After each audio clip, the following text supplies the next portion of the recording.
Hi viewers, welcome to Madras style. வீடியோக்குள்ள போறதுக்கு முன்னாடி நம்மளோட சேனலை சப்ஸ்கிரைப் பண்ணாதவங்க சப்ஸ்கிரைப் பண்ணிட்டு கொஞ்சம் சப்போர்ட் பண்ணுங்க. கார்த்தி ரேவதி சீரியல்ல ரொம்ப இன்ட்ரெஸ்டிங்கா கொண்டு போயிருக்காங்கன்னே சொல்லலாம். பக்கம் இந்த மருது அந்த ஆம்புலன்ஸ் எடுத்துட்டு அந்த கார்த்தி இந்த மண்டபத்துக்குள்ள மட்டும் கால் எடுத்து வச்சிடவே கூடாது, என்ன நான் சொல்றது புரியுதா அப்படின்னு சொல்லிட்டு அவங்க ஏற்பாடு பண்ண ஆளுக்கிட்ட சொல்லிட்டு இருக்காங்க. நம்ம மருது அப்படி மட்டும் அவன் மீறி வந்தான் உன்னோட கதையை முடிச்சு விட்டுருவான் பாத்துக்கோ அப்படின்னு சொல்லி மிரட்ட, அவரும் சரி சார் நீங்க சொன்ன மாதிரியே நான் பண்ணிடுறேன், அது கார்த்தியா அந்த மண்டபத்துக்குள்ள வரமாட்டான் அப்படின்னு சொல்லிட்டு ஹாஸ்பிட்டல்ல இருந்து ஆம்புலன்ஸ் எடுத்துட்டு கிளம்புறாரு. உடனே அந்த இடத்துல நம்ம கார்த்தியை ஏமாத்திட்டு ஆம்புலன்ஸை வேற ரூட்ல எடுத்துட்டு போயிட்டாரு. உடனே கார்த்தி வந்து என்னடா இது பின்னாடி வந்த ஆம்புலன்ஸை காணமே அப்படின்னு சொல்லிட்டு எல்லா இடத்தையும் தேடி பார்த்துட்டு இருக்காரு. இந்த பக்கம் அந்த மருதோட அடியால் வந்து ஆம்புலன்ஸை கொண்டு போய் ஒரு இடத்துல பாதுகாப்பா மறைச்சு வச்சிடுறாரு. அதுக்கப்புறம் என்ன பண்ணுவாரு, உடனே நம்ம மருதுக்கு தான் கால் அடிக்கிறாங்க. மருதுக்கு கால் அடிச்சு, சார் நீங்க சொன்ன மாதிரியே சார் கார்த்தியை டைவர்ட் பண்ணிட்டு ஒரு இடத்துல இந்த ஆம்புலன்ஸோட அந்த பொண்ணையை ஒளிச்சு வச்சிருக்கோம் சார் அப்படின்னு சொல்ல, சரி இதுக்கப்புறம் என்ன பண்ணணும்னு தெரியும்ல, அந்த பொண்ணோட கதையை மொத்தமா முடிச்சு விட்டுருங்க என்ன சரியா, அந்த பொண்ணு இருக்கிற தைரியத்துல தானே இந்த கார்த்தி இப்படிலாம் பண்ணிட்டு இருக்கான், அந்த பொண்ணே இல்லைன்னா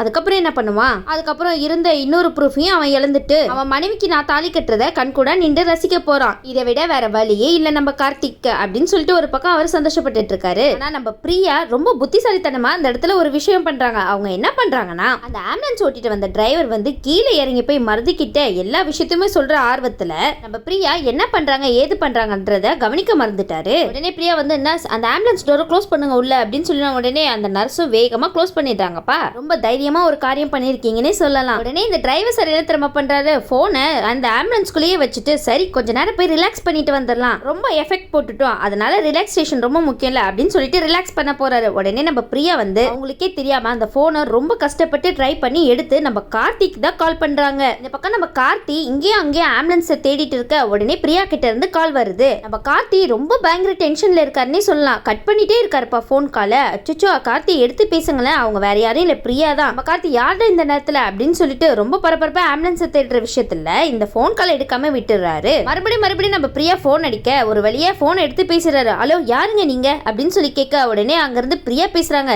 சார் நான் தான் சார் பிரியா பேசுறேன் அப்படின்னு சொன்ன உடனே நம்ம கார்த்திக்கு ஷாக்கிங். நம்ம கார்த்தி ஓட்டிட்டு போன காரை பிரேக் பிடிக்கிறாங்க பாருங்க ஃபாஸ்டா, அந்த அளவுக்கு அவர் ஷாக் ஆயிருக்காருன்னே சொல்லலாம். பிரியா நீங்களா, எங்க இருக்கீங்க நீங்க அப்படின்னு சொல்லி கேட்க, நம்ம கார்த்தி கேட்டதுனால பிரியா எங்கேயும் அங்கேயும் சுத்தி பார்த்துட்டு இருக்காங்க. ஆனா அவங்களுக்கு எங்க இருக்குன்ற விஷயமே தெரியல. உடனே கார்த்தி கிட்ட சொல்றாங்க, சார் நான் இப்போ எங்க இருக்கேன்னு எனக்கு தெரியல சார், என்னால இங்க இருந்து எதையுமே பார்க்க முடியல அப்படின்னு சொல்ல, எனக்கு ரொம்ப பயமா இருக்கு சார், எனக்கு ஏதோ ஆயிடுமோ அப்படின்னு சொல்லிட்டு என்ன உடனே வந்து காப்பாத்துங்க சார் ப்ளீஸ் சார் அப்படின்னு சொல்லிட்டு ஒரு பக்கம் கெஞ்சிட்டு இருக்காங்க. உடனே கார்த்தி சொல்றாங்க, பிரியா நீங்க பயப்படாதீங்க கவலைப்படாதீங்க, நான் எப்படியாவது உங்களை தேடி கண்டுபிடிச்சிருவேன் அப்படின்னு சொல்ல, சார் எனக்கு ரொம்ப பயமா இருக்கு சார் அப்படின்னு சொல்லிட்டு ஒரு பதஷ்டமாவே பேசிட்டு இருக்காங்க நம்ம பிரியா. சரி இந்த பக்கம் நம்ம ஆம்புலன்ஸ் டிரைவர் ரிலாக்ஸ் பண்ண போனாரே வந்துட்டாரா, இதோ வந்துட்டாரே சரின்னு சொல்லிட்டு அவங்க போன் எடுக்கிறதுக்காக போய் பார்த்தா அவங்க போனையே காணா. அதான் அந்த போன் பிரியா கிட்ட இருக்கே. உடனே பிரியா கிட்ட இருக்கிற விஷயத்தை தெரிஞ்சுக்கிட்டு ஆம்புலன்ஸை திறக்க போறாரு. ஆனா திறக்க முடியல. நம்ம பிரியா புத்திசாலித்தனமா யோசிச்சு உள் சைட லாக் பண்ணிக்கிட்டாங்கல்ல. உடனே கதவை தட்டுன்னு தட்டுறாரு ஆம்புலன்ஸ் டிரைவர்.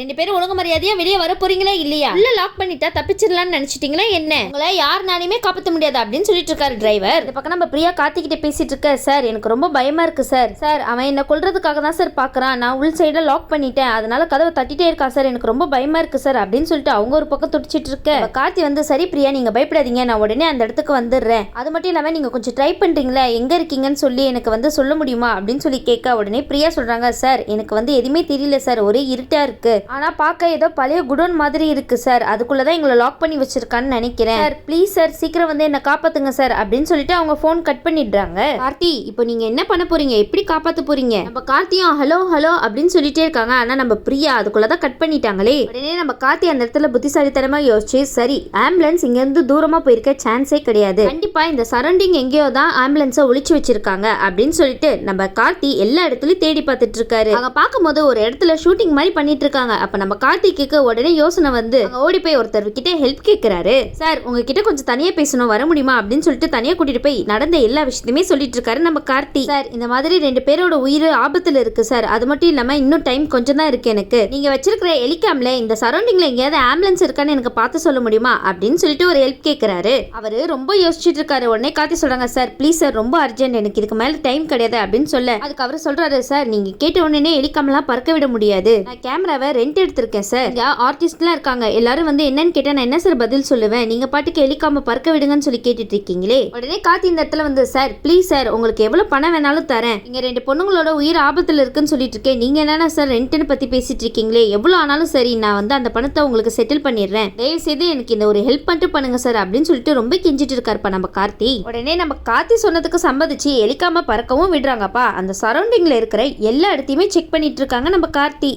உங்களோட முயற்சிக்கு கண்டிப்பா பலன் கிடைக்கும். உடனே அந்த கேமரால அந்த சரௌண்டிங்லாம் பார்த்து செக் பண்ணிட்டு இருக்கும் போது நம்ம பிரியா சொன்ன மாதிரியே ஒரு குடோன் தெரியுது. உடனே நம்ம கார்த்தி வந்து சார் அந்த குடோன் மாதிரி இருக்குல்ல அதுக்குள்ள போங்க சார் அப்படின்னு சொன்ன உடனே அந்த இடத்துல தான் நம்ம கார்த்திக்கு பேரதிர்ச்சி காத்துட்டு இருந்தது. நம்ம பிரியா சொன்ன மாதிரியே ஆம்புலன்ஸ் கதவை போட்டு ஒருத்தர் தட்டிட்டு இருக்காரு. உடனே இந்த விஷயத்தெல்லாம் பார்த்த கார்த்தி அவருக்கு ரொம்ப தேங்க்ஸ் சொல்லிட்டு வேகமா கார் எடுத்துட்டு கிளம்புறாருப்பா. உடனே அந்த இடத்துல மாசா என்ட்ரி கொடுத்து ஆம்புலன்ஸ் டிரைவரை அடிச்சு போட்டுட்டு ஆம்புலன்ஸ் வேகமா ஓட்டிட்டு போயிட்டு இருக்காருப்பா நம்ம கார்த்தி மண்டபத்துக்கு. இந்த பக்கம் பார்த்தா நம்ம மருது ரொம்ப சந்தோஷமா இருக்க, ரேவதி ஒரு பக்கம் ஐயோ இன்னும் நம்ம மாமா வரலையே அப்படின்னு சொல்லிட்டு ஒரு பக்கம் கவலையில இருக்காங்க. அது மட்டும் இல்லாம எனக்கு முழு நம்பிக்கை இருக்கு மாமா, நீங்க கடைசி நேரத்துல வந்து என் கல்யாணத்தை நிறுத்திடுவீங்க அப்படின்னு சொல்லிட்டு ரொம்ப நம்பிக்கையோட இருக்காங்க நம்ம ரேவதி. நம்ம ஈஸ்வரி சந்திரா இவங்களை பத்தி எல்லாம் சொல்லவே வேணும். ஆனா இந்த ஈஸ்வரி பாத்தீங்களா, ராஜராஜனுக்கு என்ன நடந்துச்சு ஏது நடந்துச்சுன்னு தெரியாம சந்தோஷமா நின்றுட்டு இருக்காங்க கல்யாணம் நடக்க போகுதுன்னு. மயில்வாகனம் ரோகிணி ஸ்வாதி இவங்கெல்லாம் சொல்லவே வேணாம், எப்பயுமே ரொம்ப பதஷ்டத்தோடயே இருப்பாங்க. கார்த்தியும் அந்த இடத்துல இல்ல, நீ என்ன நடக்க போதோ ஏது நடக்க போதோன்னு அவங்க ஒரு பக்கம் பதஷ்டமா இருக்க ஒரு வழியே தாலி அர்ச்சனை பண்ணி எடுத்துட்டு வந்துட்டாங்க. இதுக்கப்புறம் என்னது, மருது ரேவதி கழுத்துல தாலி தான் கட்ட போறாருன்னு நினைக்கிறோம். நம்ம ஐயர் தாலி எடுத்து மருது கையில கொடுத்து கெட்டி மேல அப்படின்னு சொல்ல ஆரம்பிச்சுட்டாங்க. நம்ம மருது தாலி கட்ட போறாரு,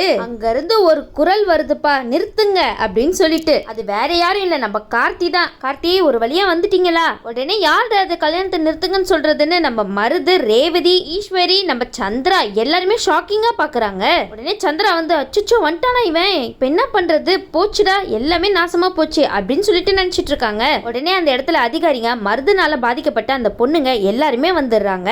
ஈஸ்வரி முன்னாடி கார்த்தி சொன்னா நம்புவாங்களா? உடனே நம்ம அதிகாரி தான் அந்த இடத்துல சொல்றாங்க, மேடம் இந்த கல்யாணம் நடக்காது, கல்யாணத்தை உடனே நிறுத்துங்க அப்படின்னு சொல்லி ஈஸ்வரி கேக்குறாங்க. எதுக்காக நிறுத்தணும்னு சொல்லிட்டு இருக்கீங்க, இவங்களாம் யாரு, எதுக்காக இவங்களாம் இங்க வந்திருக்காங்க அப்படின்னு சொல்லி கேட்டுட்டு இருக்காங்க. ஈஸ்வரிக்கு கொஞ்ச நேரத்துல என்ன நடக்குதுன்னே அந்த இடத்துல புரியல. அதுக்கு அதிகாரிங்க சொல்றாங்க, இங்க நிக்கிறானே இவன் ரொம்ப மோசமான ஆளு, அவனுக்கு அவங்க பொண்ணு போய் கல்யாணம் பண்ணி கொடுக்க போறீங்க, இவனால பாதிக்கப்பட்ட பெண்கள் வந்திருக்காங்க அவங்களே சொல்லுவாங்க அவனை பத்தி அப்படின்னு சொல்ல பிரியா சொல்றாங்க, நானும் அவனும் 2 வருஷமா லவ் பண்ணோம், அது மட்டும் இல்லாம நாங்க 2 பேரும் நெருக்கமா இருந்த போட்டோஸ்லாம் வீடியோஸ் எல்லாத்தையும் எடுத்து நெட்ல போட்டு அதை வச்சு சம்பாதிச்சான், இவனை நான் அதிகாரி கிட்ட மாட்டி விட்டனால என்னோட கதையே முடிக்க பார்த்தான். உடனே மருது திருன்னு முழிக்கிறாரு. மருது சொல்றாரு, அத்தை இவங்களாம் யாருன்னு எனக்கு தெரியாது அத்தை, இந்த கார்த்தி தான் வேணுனே இந்த கல்யாணம் நிக்கிறதுக்காக என் மேல அபாண்டமா போய் சுமத்துறான் அப்படின்னு சொல்ல உடனே அதிகாரிங்க சொல்றாங்க, டேய் நிறுத்துடா, நீ யாரு எப்படிப்பட்டவன் என்னன்ற விஷயம் எனக்கு நல்லாவே தெரியும், அது மட்டும் இல்லாம இந்த பொண்ணை கார் ஏத்தி கொல்ல பார்த்ததே இவன் தான் மேடம் அப்படின்னு சொல்ல நம்ம ஈஸ்வரிக்கு டென்ஷன் தலைக்கேறுதுப்பா. உடனே நம்ம ஈஸ்வரி வேகமா மணமேடையில ஏறி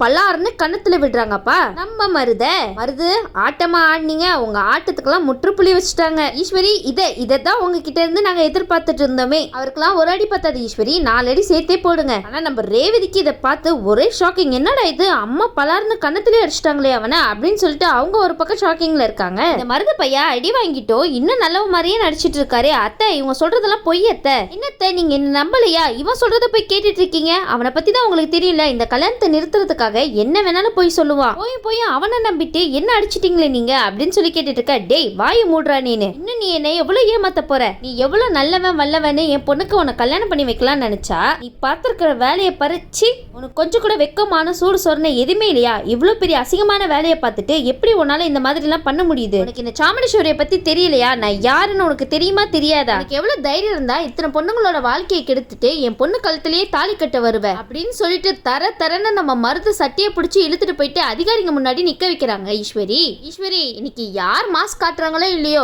நீங்க தான் இந்த இடத்துல மாஸ்க் காட்டுறீங்க சார், இவனை உடனடியே இங்க இருந்து கூட்டிட்டு போங்க, இவனை என்ன பண்ணுவீங்களோ ஏது பண்ணுவீங்களோ எனக்கு தெரியாது, இந்த அயோக்கிய இந்த இடத்துல இருக்கவே கூடாது அப்படின்னு சொல்லிட்டு ஆத்திரமா பேசிட்டு இருக்காங்க. மருது ஆட்டமா ஆடினீங்க, கடைசியில உங்க கதையை ஈஸ்வரியை முடிச்சு விட்டாங்களே, இதுக்கப்புறம் என்ன அதிகாரிங்க உங்களை கூட்டிட்டு போயிடுவாங்க, ஜெயில உட்காந்து கம்மி எண்ணிட்டு இருக்க வேண்டியதான், என்ன ஆட்டம் ஆடிட்டு இருந்தீங்க, கார்த்தி மொத்தமா சேர்த்து உங்களுக்கு பெரிய அடியா கொடுத்துட்டாருல, அதுதான் நம்ம கார்த்தியோட ஸ்பெஷாலிட்டியே. சரி இந்த விஷயம் ஒரு பக்கம் நம்ம ஈஸ்வரிக்கு தெரிய வர இந்த பக்கம் நம்ம ராஜராஜனுக்கு என்னாச்சு ஏதாச்சுன்னு தெரியலையே, இன்னும் அவரை பத்தி யாருமே எதுவும் பேசாம இருக்காங்களே, அதுதான் ரொம்ப கஷ்டமா இருக்கு. நேரத்துக்கு நம்ம ராஜராஜன் எந்த நிலைமையில இருக்காரோ தயவு செய்து அவங்கள யாராவது போய் காப்பாத்துங்கப்பா. கார்த்தி அந்த இடத்துல நம்ம ராஜராஜன் மட்டும் இல்ல, அதை நீங்க நோட் பண்ணவே இல்லையா, தயவு செய்து அவங்க உயிரை காப்பாத்துங்க கார்த்தி. சரிங்க, இதுக்கப்புறம் நம்ம ராஜராஜனோட கதை முடியுதா இல்லையான்னு நம்ம கார்த்தி கையில தான் இருக்கு. இந்த வீடியோ உங்களுக்கு பிடிச்சிருந்துச்சுன்னா மறக்காம மெட்ரோ ஸ்டைல லைக் பண்ணுங்க, ஷேர் பண்ணுங்க, சப்ஸ்கிரைப் பண்ணிடுங்க. தேங்க்யூ.